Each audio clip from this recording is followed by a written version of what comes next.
Transformasi BUMN, penugasan khusus dan program tanggung jawab sosial dan lingkungan. Selamat datang di Caira Podcast, podcast yang selalu memberikan wawasan terkini dan mendalam mengenai berbagai isu di Indonesia. Hari ini kita akan membahas tentang Peraturan Menteri Badan Usaha Milik Negara (MN) Nomor Persau MBU 03/2023 yang baru saja diundangkan.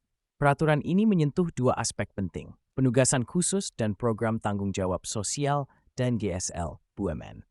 Mari kita kupas lebih dalam apa arti dari peraturan ini dan bagaimana dampaknya bagi BUMN serta masyarakat luas. Pada tanggal 3 Maret 2023, Menteri BUMN Republik Indonesia, Erick Thohir, menetapkan Peraturan Menteri Nomor Persa MBU 03/2023 tentang penugasan khusus dan program tanggung jawab sosial dan lingkungan, BUMN.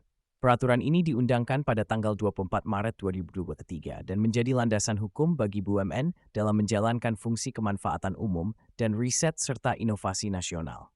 Penugasan khusus diberikan kepada BUMN dengan tujuan menyelenggarakan fungsi kemanfaatan umum dan riset serta inovasi nasional.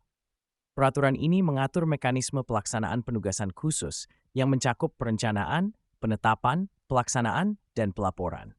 BUMN yang menerima penugasan khusus harus mendapatkan persetujuan dari Rapat Umum Pemegang Sahas atau Menteri. Peraturan ini memberikan kerangka kerja yang lebih terarah bagi BUMN dalam melaksanakan tugas khusus yang ditugaskan oleh pemerintah.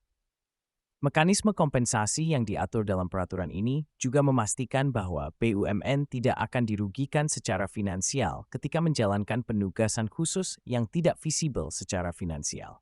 Ini adalah langkah maju untuk memastikan bahwa BUMN dapat berkontribusi lebih maksimal dalam pembangunan nasional tanpa mengorbankan stabilitas keuangan mereka.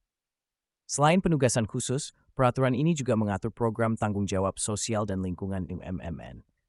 Program TJSL bertujuan memberikan manfaat bagi pembangunan ekonomi, sosial, lingkungan, serta hukum dan tata kelola perusahaan. Program ini dilaksanakan dengan prinsip yang terintegrasi, terarah, terukur dampaknya, serta akuntabel. BUMN diwajibkan untuk melaksanakan program TJSL dengan memperhatikan kebutuhan dan potensi lokal, dampak dan risiko aktivitas BUMN, serta fokus pada pembangunan berkelanjutan. Tahapan pelaksanaan program TJSL meliputi perencanaan, pelaksanaan, pengawasan, dan pelaporan. Bagi Anda yang mungkin terlibat langsung dalam pelaksanaan program TJSL di BUMN, berikut beberapa tips praktis. 1.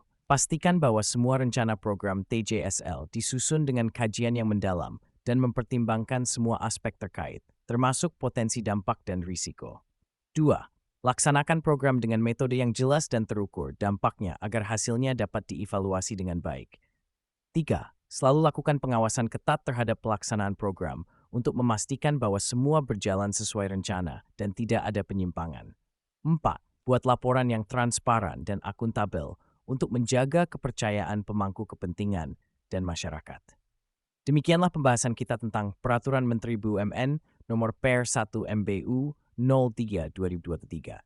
Peraturan ini merupakan langkah penting dalam mengarahkan BUMN untuk lebih berkontribusi dalam pembangunan nasional melalui penugasan khusus dan program tanggung jawab sosial dan lingkungan yang terintegrasi dan terukur. Terima kasih telah mendengarkan Caira Podcast. Sampai jumpa di episode berikutnya dengan topik yang tidak kalah menarik.